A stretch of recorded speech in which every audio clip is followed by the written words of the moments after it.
श्रीराम श्रीराम श्रीराम श्रीराम श्रीराम श्रीराम श्रीराम श्रीराम श्रीराम।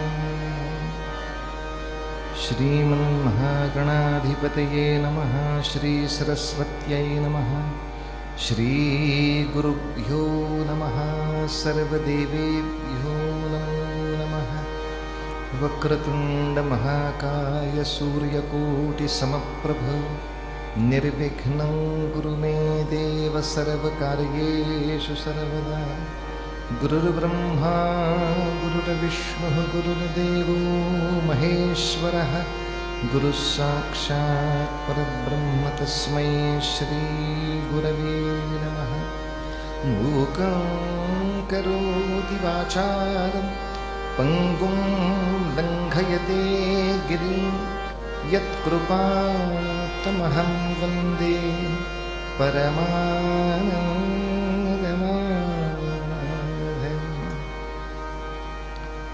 जय जय राम राम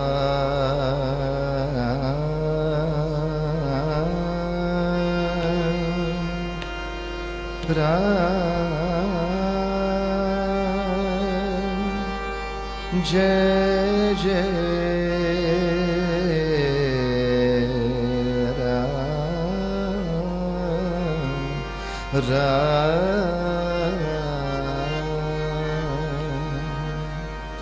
राम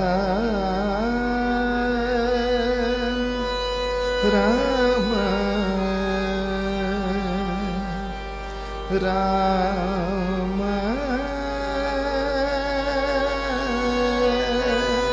राम राम राम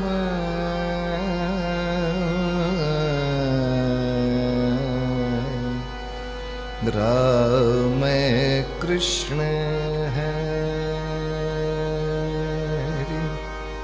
जय जय राम राम कृष्ण जय जय राम राम कृष्ण हरि। जय जय राम कृष्ण जय जय राम राम कृष्ण राम गोवर्धन गोपाल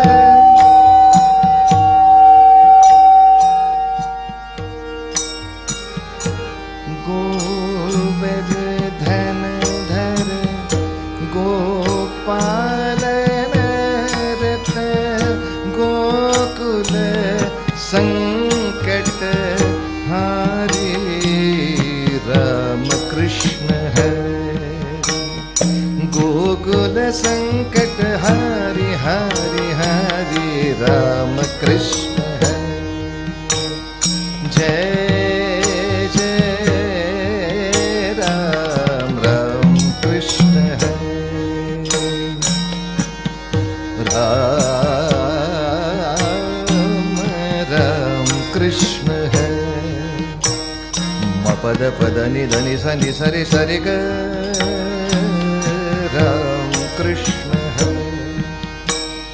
म पद पद पद नि धनि धनि सनि सनि सरि सरि सरि ग राम कृष्ण हरि। एवढे पर्याय देऊन ठेवले. आता गृहपाठ करायचा वर्षभर. सगळं काढायचं हातातनं. मधप निध सा नि रे सा ग राम कृष्ण धनि सा नि सा रे सा रे ग रे ग म ग म ध प म ग रे राम कृष्ण न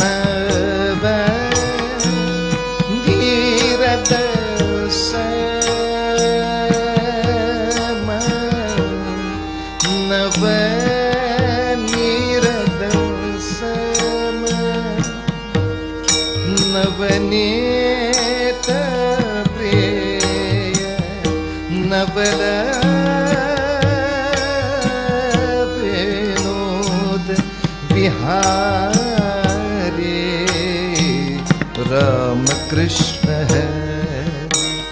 नवल नवल नवल विनोद बिहारी राम कृष्ण है। नवल विनोद बिहारी राम कृष्ण है। जय जय राम राम कृष्ण है।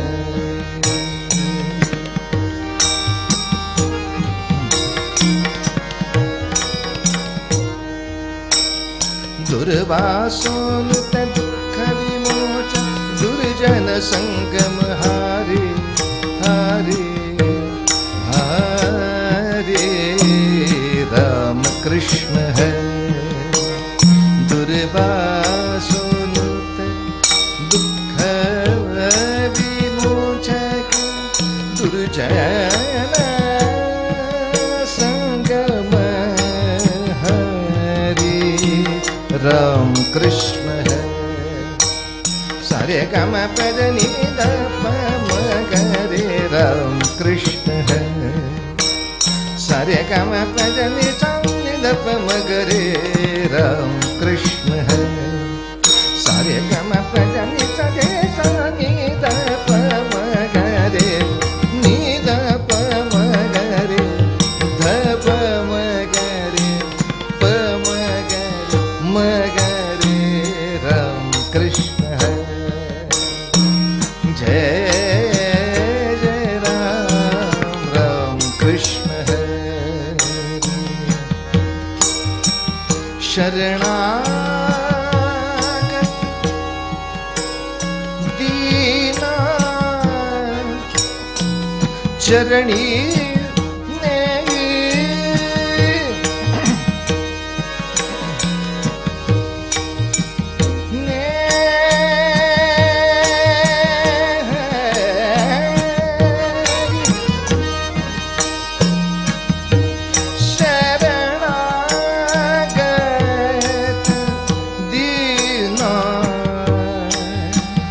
चरणे करुणा दृष्टि निहारे राम कृष्ण है। जय जय रे राम कृष्ण है। जय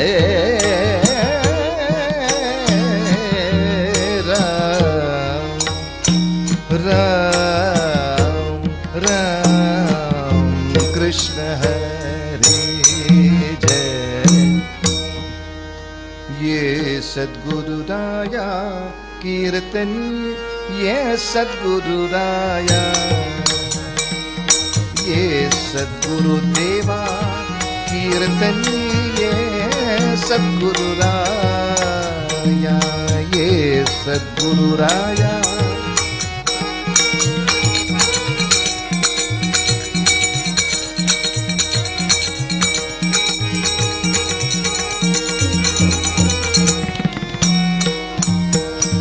मती मंदमी काहे जानेणो रे।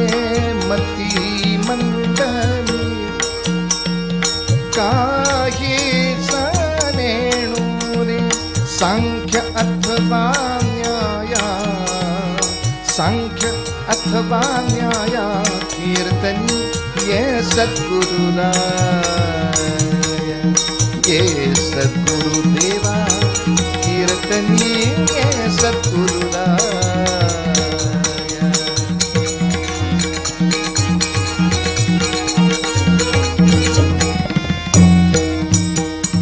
हीन दीन परी मनास वाटे। हीन दीन परी मनास वाटे।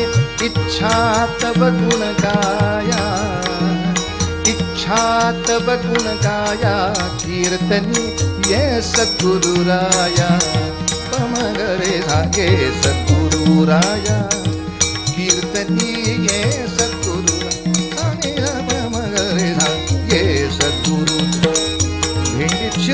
मसाला टाकायचा. ये सद्गुरु राया मध्ये नाही. सब्जी आ गई तो ठहर जाने का, सब्जी कट गई तो मसाला. ये सद्गुरु राया दादा, ये सद्गुरु राया दादा, ये सद्गुरु देवा दादा, ये सद्गुरु राया दादा, ये सद्गुरु. बीच में मसाला जय सद्गुरु राया.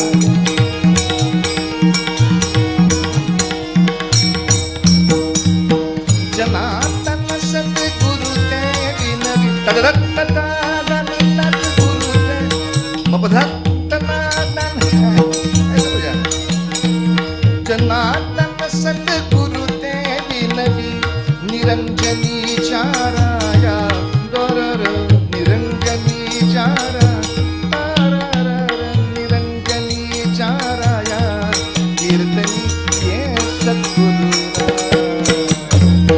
ये सद्गुरु देवा कीर्तनी ये सद्गुरु राया ये सद्गुरु राया ये सद्गुरु राया. साजनी जन्मनामार्थ झाला जयाने सदा वासनामात केला. जयांच्या मुखी सर्वदा नाम कीर्ती.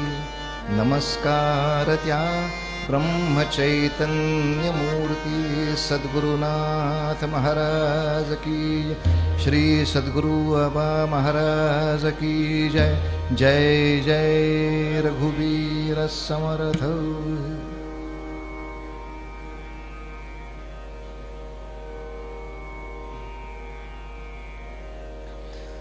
राम गावा राम ध्यावा राम जीवीचा विसावा. कल्याणाचे जे कल्याण रघुरायाचे गुणगान.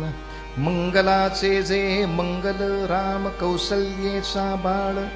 राम कैवल्याचा दानी रामदास अभिमानी. जय जय रघुवीर.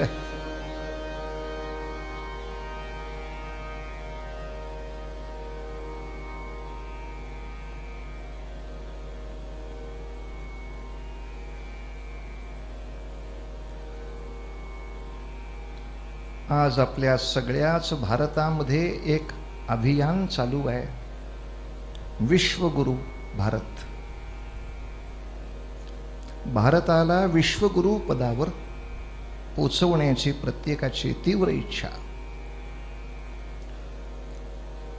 पण या इच्छेबरोबरच एक दायित्व, एक जबाबदारी आपल्यावर येऊन पडणार. आणि ती म्हणजे तुम्ही जी इच्छा करता ते तुमच्याकडे आधी दिसावं लागतं. एखादा शिक्षक गणिताचा समोरच्या विद्यार्थ्याला गणितामध्ये शिकवत असेल आणि समोरच्या विद्यार्थ्याच्या दृष्टीनं गणिताचा शिक्षक हा गणिताचा विश्वगुरु. मग मला जे गणित यावं असं तुम्हाला वाटतं ते आधी तुम्हाला आलं पाहिजे. तुम्ही ते सोडवून दाखवलेलं मला दिसलं पाहिजे. मी कुस्ती कशी करावी यासाठी माझे गुरु तुम्ही. मग आता कुस्ती मी कशी करायची हे मी कशावरनं शिकायचं? तुम्ही मला तसं करून दाखवलं पाहिजे. दंगल पिक्चर उभा केला पाहिजे. असं धोबी पछाड कर बघ मी करून दाखवतो. म्हणजे आदर्श भारत कोणासारखा असला पाहिजे? तर आमच्यासारखा असला पाहिजे हे म्हणण्याचं एक मोठं दायित्व येऊन पडणार. आणि त्या दृष्टीनं आपलं एक पाऊल किती छान तऱ्हेनं पुढे आहे बघा.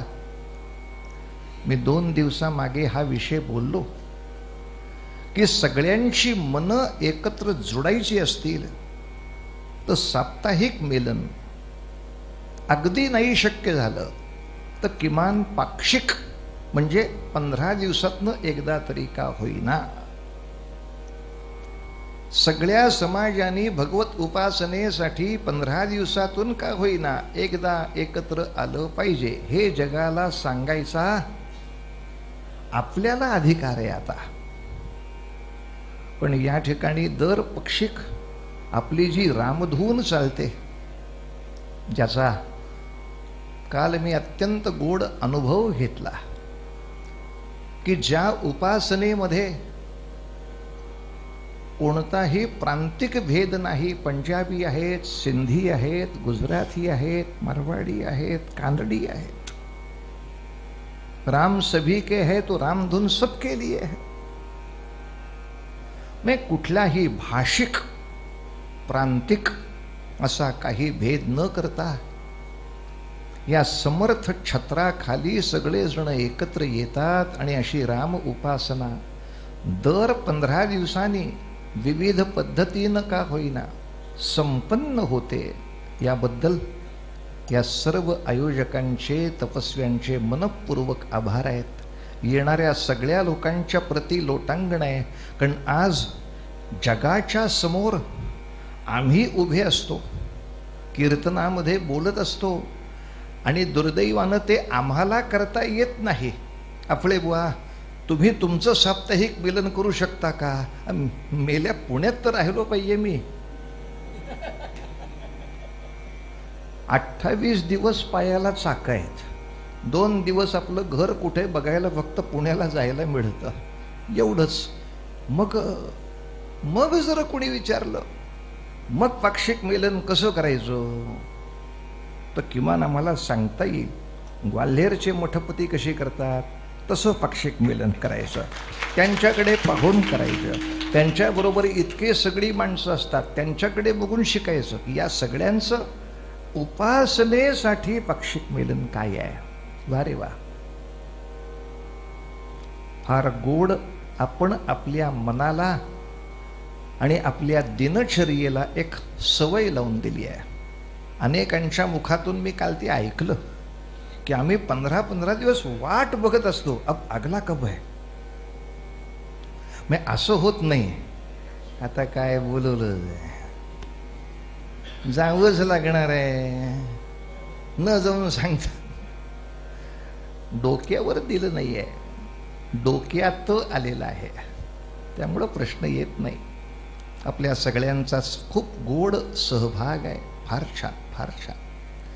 आज प्रभू रामचंद्रांबद्दलच बोलायचं आहे. पण रामचंद्रांच्या कोणत्या गुणाबद्दल बोलावं.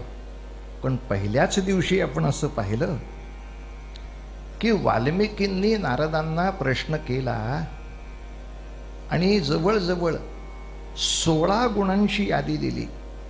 या 16 गुणांनी मंडित असा कोणी सांगा ज्याच्यावर मी काव्य करीन. आणि मग रामचरित्र संक्षिप्त नारदांनी सांगितलं. खरं 15वड्याचा विषय तोच होता. रामांचे 16 गुण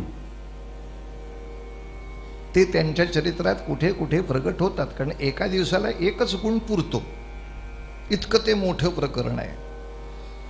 तेव्हा ठीक आहे, आपण विविध व्यक्तिरेखांचे सद्गुण दुर्गुण सगळे पाहिले.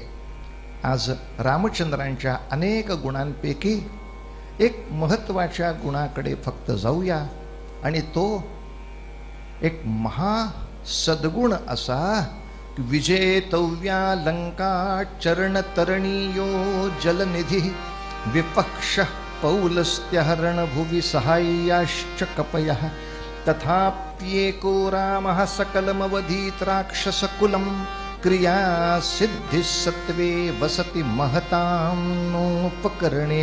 राजाधिराज रामचंद्र महाराज की जय. प्रभू रामचंद्रांच्या जीवनामध्ये सतत असं दिसतं की फार मोठं ध्येय डोळ्यासमोर घेतलंय, पण ते पूर्ण करण्यासाठी त्या योग्यतेच्या व्यक्तीही बरोबर नाहीत आणि परिस्थितीही बरोबर नाही. त्या त्या योग्यतेची परिस्थिती नाही आणि त्या त्या योग्यतेची व्यक्तीही बरोबर नाही. पण या सगळ्या संकटाला आयुष्यभर संधी मानायचं आणि त्याच्या माथ्यावर उभं राहायचं. ध्येय काय ठरलं? विजेतव्या लंका. आयुष्यात काय करीन तर या सगळ्या विश्वाला त्राही भगवान सोडून सगळ्या ऋषींना त्रास देणारं जागतिक आतंकवाद्यांचं प्रमुख केंद्र उद्ध्वस्त करीन. ध्येयच ठेवताना जागतिक केंद्र म्हणजे हितल्या कारवाया तिकडं बसून करतो, कुठंच बसून तो काहीच करू शकत नाही.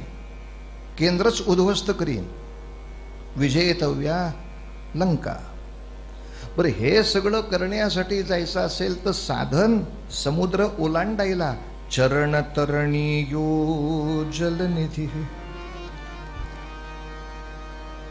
त्या काळामध्ये जहाजं नव्हती का? आरमार नव्हतं का? नौदल नव्हतं का? रामांना उपलब्ध नव्हतं. रावणाचं नौदल होतं. किंबहुना तो केवट भेटतो म्हणजे होडीतून तुम्ही पाण्याच्या पलीकडे जाऊ शकता, हा मार्ग उपलब्ध आहे. सामुद्रिक व्यापार आहे. राम वनवासात आहे, त्यांना ते शक्य नाहीये. मग एकच उपाय, याच्यावर पूल बांधायचा आणि पायाने चालत जायचं.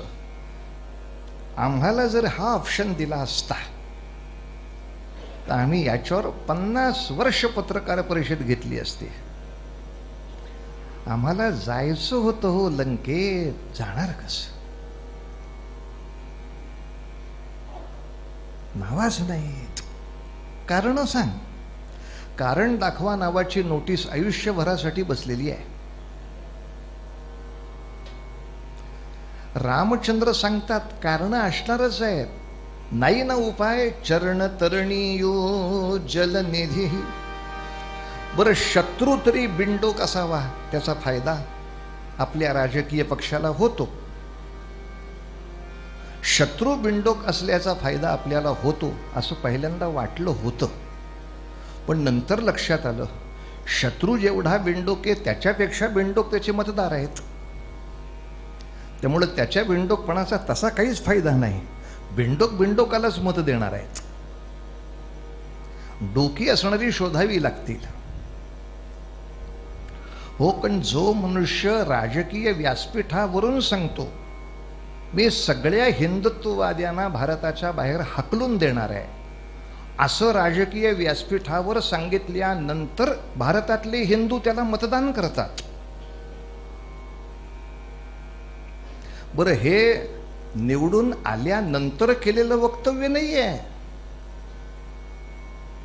तुम्ही मत द्यायच्या आधी तो बोललाय की आम्हाला जे जे व्होट करतील आणि ज्यांच्या व्होटवर मी निवडून येईन, एकदा निवडून आलो की सगळे हिंदुत्ववादी. भारताच्या बाहेर हाकलून लावीन.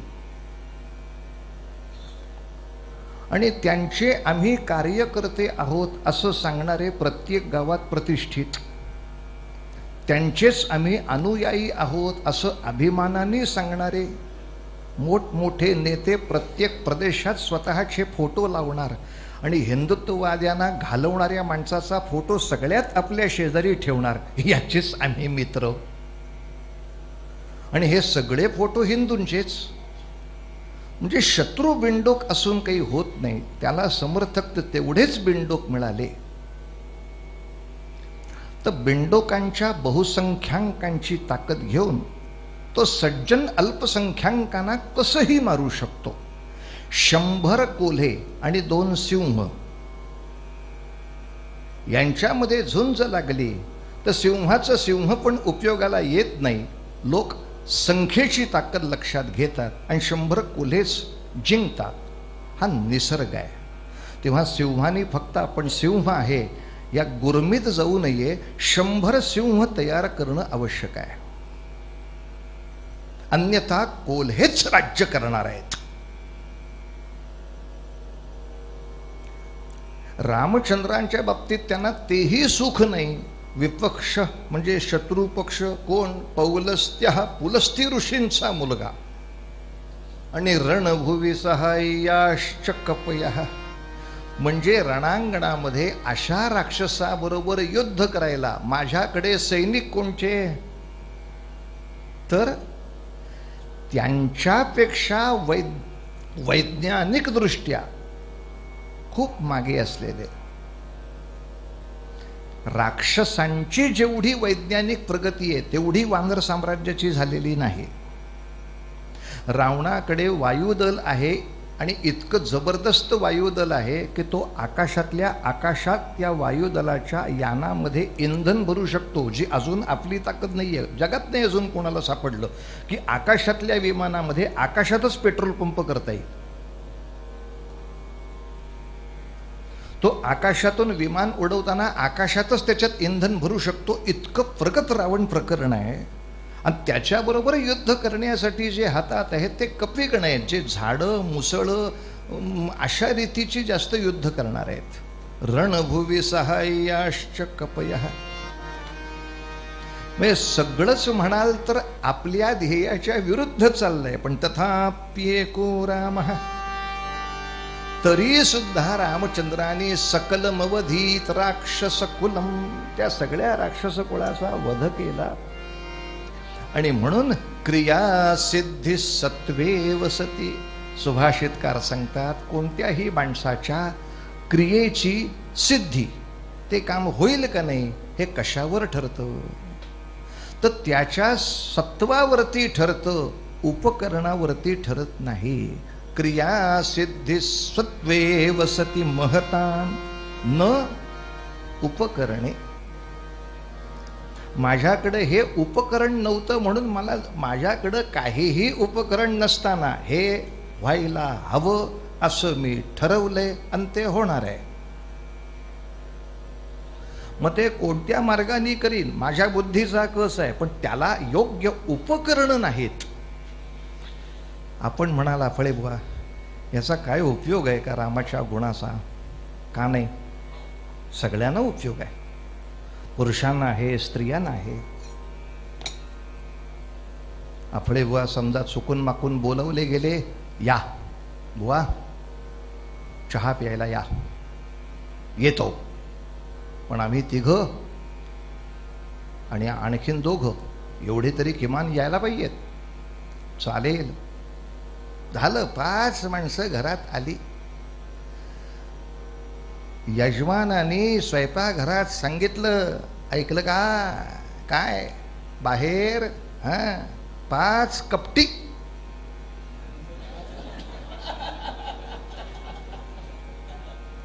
आम्ही आपले एकमेकाकडे बघतो, काय कपट केलं बाबा आयुष्यात, काय कुणाला फसवलं नाही.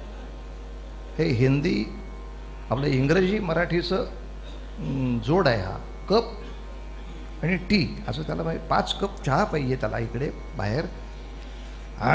अभय आले 5 कपटी. बापरे. मी म्हणलं मला ॲसिडिटीचा थोडा त्रास आहे, मी चहा पित नाही. साथीदार म्हणले आम्ही 2-2 कप पितोय ना, तुम्ही का नाही म्हणता? तुमच्या तोंडचा चहा मी कशाला काढू, घ्या. आणि मग अशा वेळेला ती गृहलक्ष्मी असं सांगतेय, ऐकलं का? घरात जर चहाची पावडर असती तर साखर समोरच्यांकडनं आणली असती, पण दूधच संपलंय.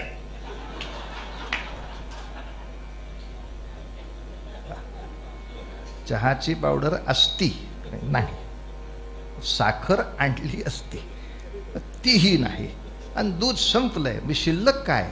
गरम पाणी आहे, घाला आंघोळ या सगळ्यांना, काढा घराच्या बाहेर.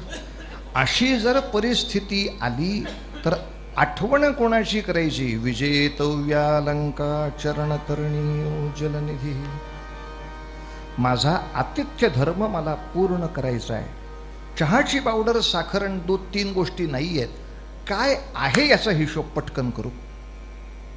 गरम पाणी आहे, ग्लासेस आहेत, चुकून पटकन फ्रीज उघडला तर 2 लिंब आहेत.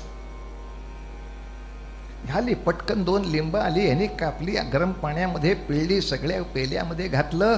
आपणच बुवांना सांगायला मोकळे, ॲसिडिटीला चहा पिण्यापेक्षा लिंबू पाणी प्यावं बुवा, ते जास्त फायद्याचं असतं. तुमची प्रकृती लक्षात घेऊन हे आणलंय. म्हणजे परत मातृदेवो भवच म्हणायची वेळ. पण एवढ्या छोट्या गोष्टीमध्ये सुद्धा रामचंद्रांचा आदर्श काम देतो ना, की मला संकट आहे, अडचण आहे, माझी मला दिसतीये, पण मला ह्याच्यात रडायचं नाहीये.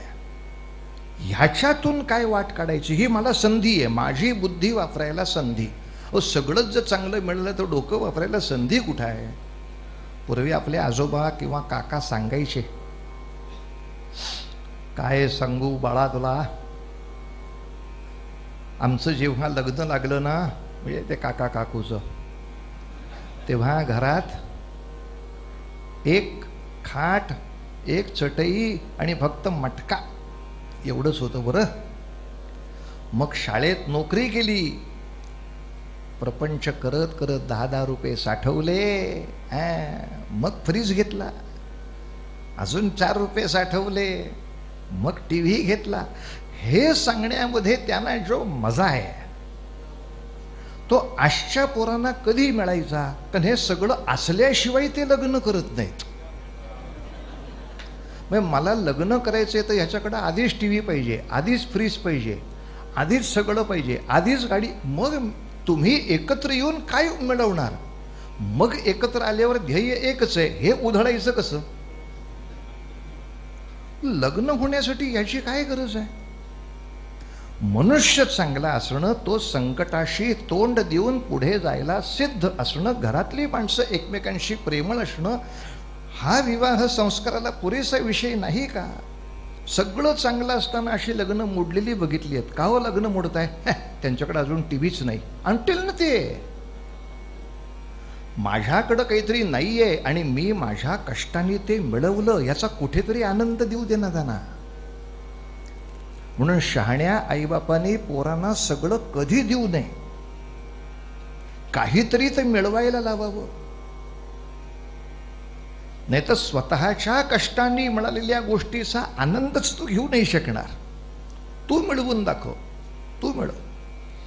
आणि म्हणून रामचंद्रांचं जे वैभव आहे स्वकष्टार्जित, विजेतव्या लंका चरण तरणीयो जलनिधी विपक्ष पौलस्त्य रणभुवि सहाय्याश्च कपयः तथाप्येको रामः सकलमवधीत राक्षसकुलं क्रिया सिद्धी सत्वे वसती.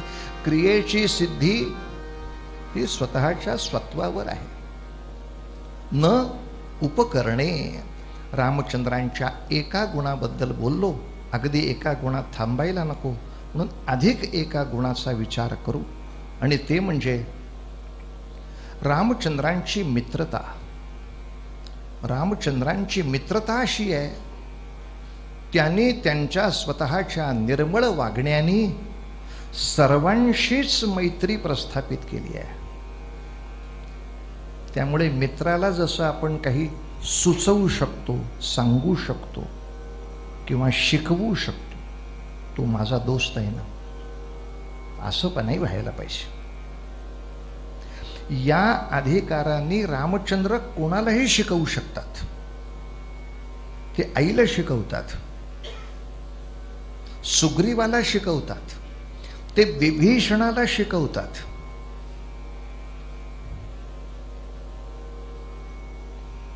आणि त्यांनी शिकवलेलं सगळे मानतात. म्हणजे पुढचं वाक्य महत्वाचं.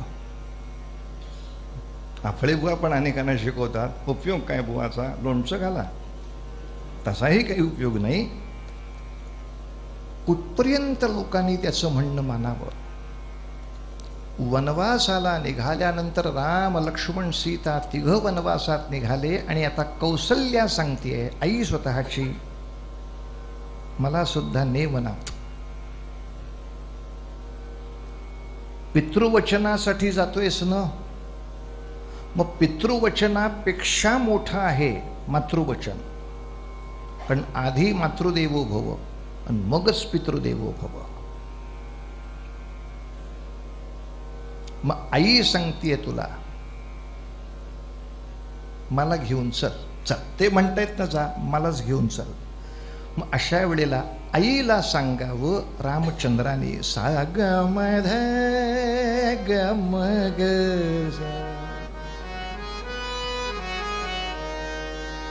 धनी सा धनी साग मग सा धनी ग सा. माझ्याकडून शाब्दिक चूक व्हायला नको. गीत रामायणातलं गाणं येते, ते तुम्हाला इतकं पाठ आहे की मी गचकलो की शिव्याच खायच्यात. तर माझ्या वतीनं माझ्या आईला सांग, असं रामचंद्र सुमंताला सांगतायत. शेवटी करिता नम्र प्रणाम, बोलले इतुके मज श्रीराम. बोलले इतुके मज श्रीराम. बोलले इतुके मज श्रीराम. बोलले इतुके मज.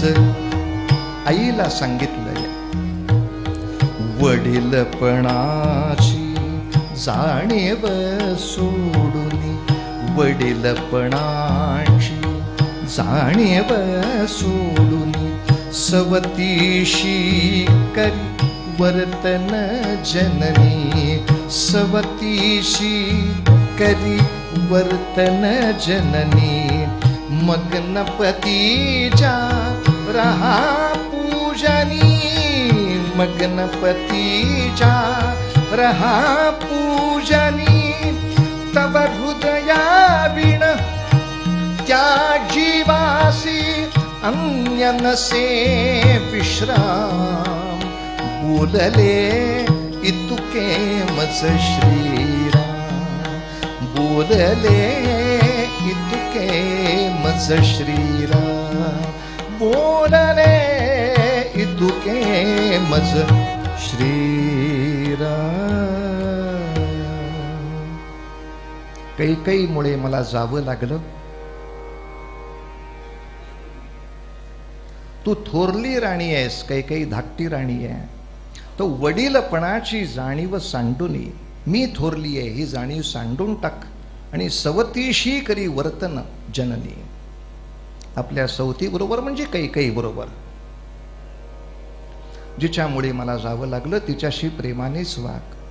ज्याने मला वनात पाठवलं त्या दशरथाच्या नित्य सेवेमध्ये रहा. मग्न पतीच्या रहा पूजनी.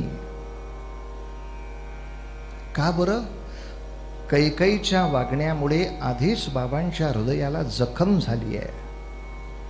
तुझ्या सहानुभूतीशिवाय ती जखम मिटणार नाही. तेव्हा तव हृदया विण त्या जीवाला अन्य नसे विश्राम. बाबांना तुझ्या आधाराची या काळामध्ये नितांत गरज आहे. आई, आम्ही एकमेकांना सांभाळायला आहोत, पण बाबांना सांभाळायला आत्ता कुणी नाही आहे. तर हे लक्षात ठेवून तू आत्ता बाबांना सांभाळलं पाहिजेस. एवढा मित्रत्वाचा सल्ला राम आईला देऊ शकतात. त्यासाठी एक निर्मळपणाची, योग्यतेची उच्च पातळी आहे हो रामचंद्रांच्या जीवाची. अशीच समजूत, हीच शिकवण भरताला दिली आहे. जेव्हा तो चित्रकूटला येऊन बसला, वाटेल ते कर, पहिला अयोध्येला चल, माझ्या आईमुळे तुला हा त्रास भोगावा लागला, याचं मला अत्यंत दुःख आहे. रामचंद्रांचा हाही एक सद्गुण आहे. आपल्या दुःखासाठी दुसऱ्याला दोषी धरायचं नाही. जे काही झालं माझ्या पूर्वसंचितामुळे झालं. दुसऱ्याला दोषी धरायचं नाही. समजा अमेरिकेला जायचा मला व्हिसा मिळाला, कोणामुळे? माझे कागदपत्रच करेक्ट होती आणि माझे काय पूर्वीचे काय पुण्य केले ते काय वाया जाईल काय. बरं, आणि समजा व्हिसा नाही मिळाला तर तुमची नजर लागली मला. अरे वा रे झंप्या, मिळाला तर माझ्यामुळं आणि नाही मिळाला तर नाही काय मिळाला, तुमची नजर लागली मला म्हणून मला व्हिसा नाही मिळाला. लगेच मनुष्य दुसऱ्याला दोष द्यायला उभा राहतो. दोष कोणाचा जर असला, भरता कैकईमुळे मी इकडे आलेलो नाही. आपल्या दैवामध्ये जे दुःख असतं ते आपल्या दैवयोगानेच येतं. देव जात दुःखे भरता, दोष ना कुणाचा, पराधीन आहे जगती पुत्र मानवाचा, दोष ना कुणाचा, हा दोष ना कुणाचा. माय कैकयी ना दोषी नभे दोषितात, राज्य त्याग कानन यात्रा सर्व कर्मजात. खेळ चाललासे माझा पूर्व संचिताचा, पराधीन आहे जगती पुत्र मानवाचा, दोष ना कुणाचा, दोष. आता हे सगळं जे वर्णन आहे हे खरंच वाल्मिकी रामायणात तसंच आहे. हा, त्याची समजूत काढताना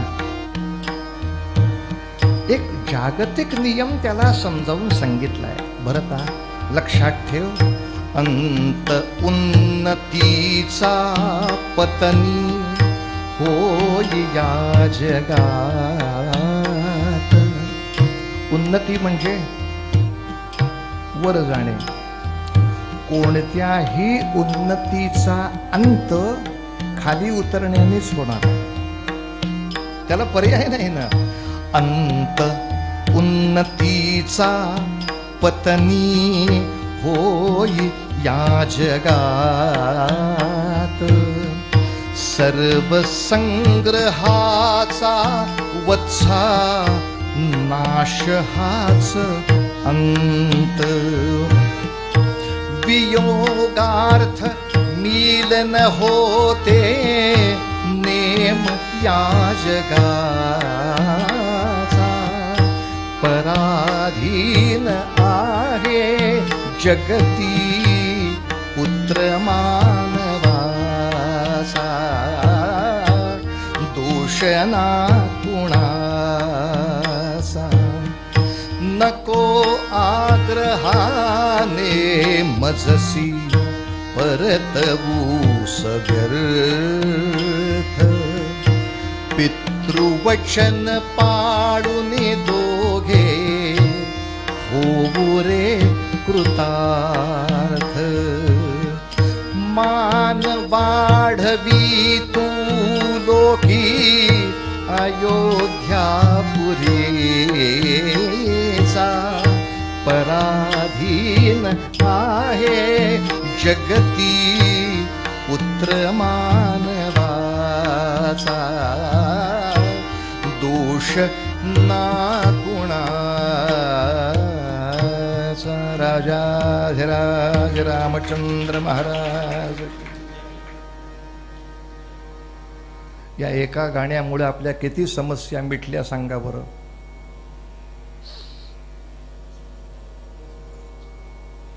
याच्यापेक्षा चांगली बायको मला का नाही मिळाली? कोणामुळे नाही मिळाली? तुझं पुण्य नव्हतं, दुसऱ्या कोणाचाही याच्यामध्ये दोष नाही, ह्याच्यापेक्षा बरा नवरा का नाही मिळाला? मला परवडण्यात एवढाच होता. मार्केटमध्ये अनेक व्हॅल्यूज होत्या, माझ्या खिशात किती आहे? ATM. ATMचा मराठी रूप माहिती आहे ना? असतील तर मिळतील. ATM असतील तर मिळतील. मग मशीन असून उपयोग काय? माझं खातं असलं पाहिजे, त्याच्यात रक्कम असली पाहिजे. असतील A तर T, मिळतील M, ATM. अशी सासू मला काय मिळाली? माझ्या भाग्यात होती. अशी सून काय मिळाली? दुसरा कुणी दोषी नाहीच आहे. जर त्याच्यात काही अपूर्णता असेल तर ती माझी पुण्याई कमी पडली, ही अपूर्णता आहे. मग दुसऱ्याला कशाला नावं ठेवायची?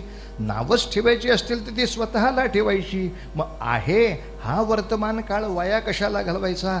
अधिकाधिक पुण्य जोडू, म्हणजे भविष्यकाळ तरी नक्की चांगला जाईल. सगळ्या अनेक उणीवा त्याच्यामध्ये भरल्या जातील. उणीवा आहेत याच्यावरची चिंता, पर्याय न शोधता जर नुसतीच चालू ठेवली तर त्याचा उपयोग नाही. म्हणून चिंता करणं वेगळं आणि चिंतन करणं वेगळं.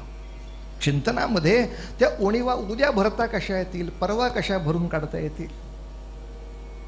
आणि वियोगार्थ मिलन होते, नेम या जगाचा.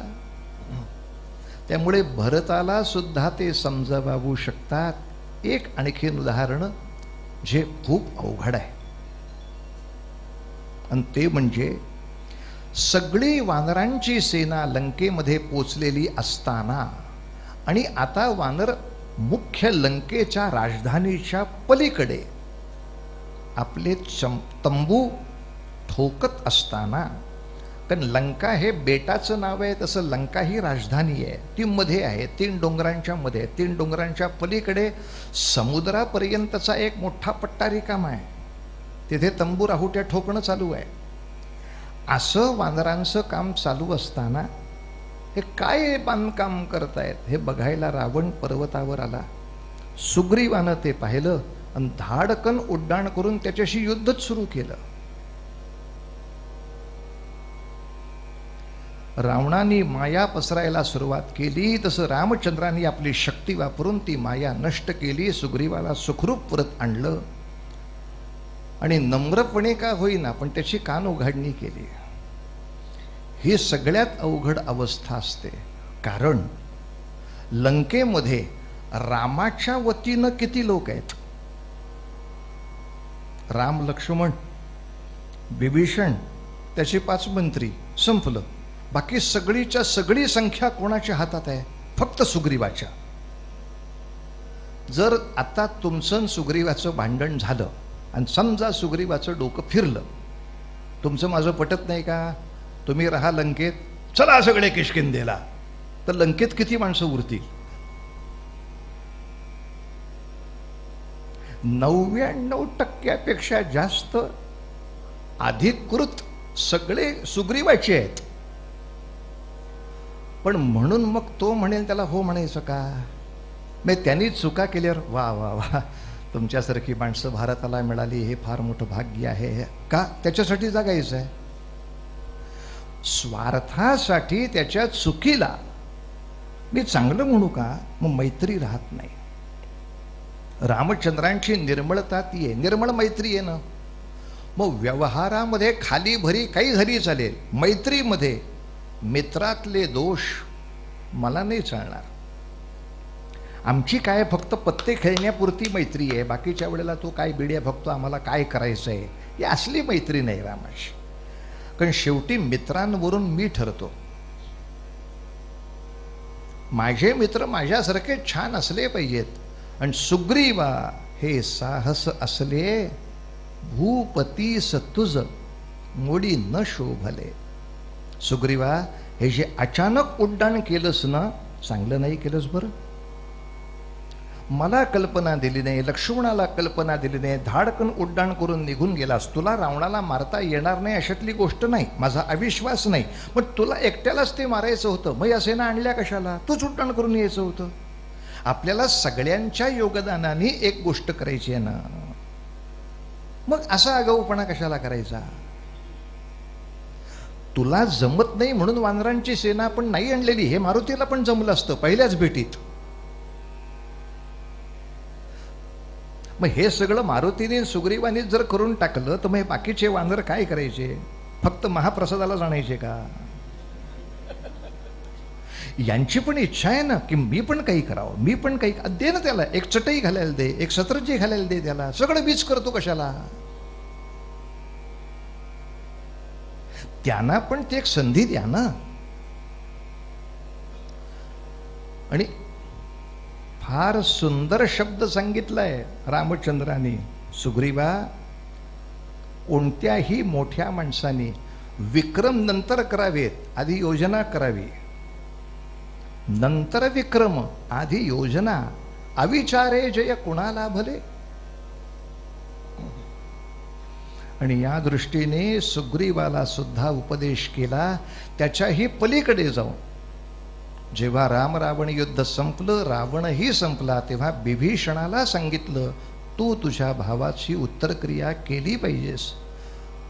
त्या दुष्टाची उत्तरक्रिया करणार नाही, तो मेला, दुष्टपणा संपला, मरणांतानी वैराणी. मेल्यावर ते उघडत नाही बसायचं. आणि तू जर त्याची उत्तरक्रिया केली नाहीस तर माझा थोरला भाऊ रावण मेला असं समजून मी करायला बसेन. काय करतोस? मनाचक्की केवढ्याला पडेल? वेळ प्रसंगी बिभीषणाला सुनवावा, सुग्रीवाला सुनवावा, भरताला समजवावा आणि आईलाही उपदेश करावा. ही योग्यता रामरायाची आहे. परत आल्यानंतर पहिला नमस्कार कैकेयीलाच केला.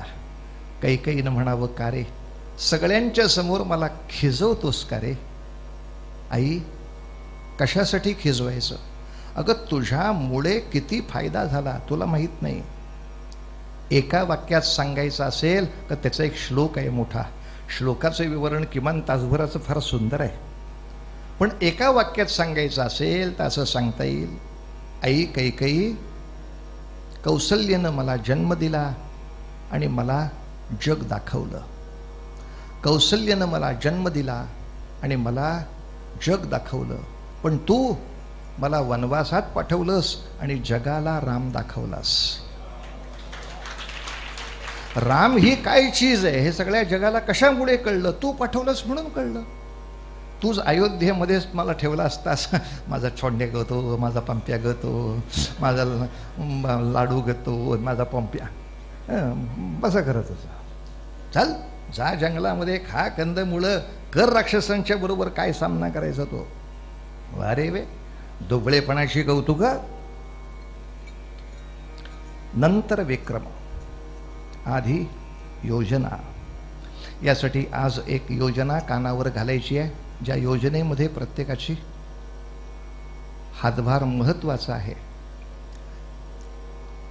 भारतातल्या बहुतांशी राष्ट्रभक्तांना गाफील ठेवून 2013 साली केंद्रामध्ये एक कायदा पास झाला, ज्याला वक्फ बोर्डाचा कायदा असं म्हणतात. एका वाक्यात त्या कायद्याबद्दल सांगायचं तर कायदा असा आहे की त्या बोर्डाने कोणत्याही वास्तूवर क्लेम केला की त्या वास्तूला त्यांच्या ताब्यात देणं हा कायदा. आणि तुम्हाला जर तुमच्या वास्तूबद्दलची तक्रार करायची असेल तर ह्या भारत सरकारच्या कोर्टात करायची नाही, वक्फ बोर्डाचं स्वतःचं न्यायालय आहे, तिथंच तुम्हाला ती तक्रार करता येते. म्हणजे ज्यांनी अन्यायाने माझं घर लुटलं त्याच्याकडेच मी फक्त दाद मागू शकतो, असं जेव्हा लोकसभा सांगते. मुळात हा कायदाच कसा पारित झाला हा एक आश्चर्याचा धक्का आहे समाजाला. 13 सालीच हे सगळं अभियान अख्ख्या भारतामध्ये झालं असतं तर हा कायदाच होऊ शकत नाही. कारण हा कायदा, ह्याला कायदा कसं म्हणणार? मग काही नाही, मला बोर्डाला असं वाटलं उपेंद्र महाराजांचा सगळा मठ आम्हाला घेण्यासारखा आहे, त्यांनी तुम्हाला नोटीस पाठवली, विषय संपला. तक्रार नाही, काही नाही, कारवाई नाही. जिल्हाधिकारी येणार, पोलिसांच्या गाड्या येणार, उपेंद्र महाराज आवरा सगळं.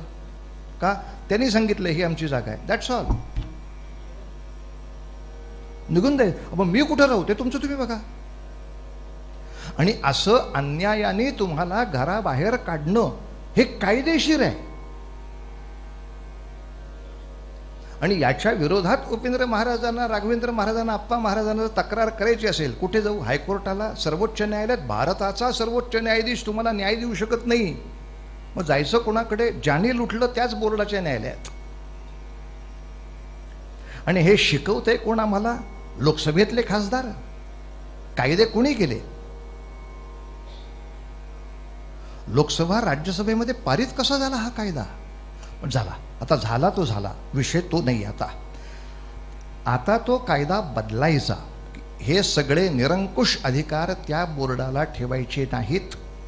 यासाठी लोकसभा राज्यसभा एकत्र येऊन आता काही विक्रम करायच्या मागे आहेत.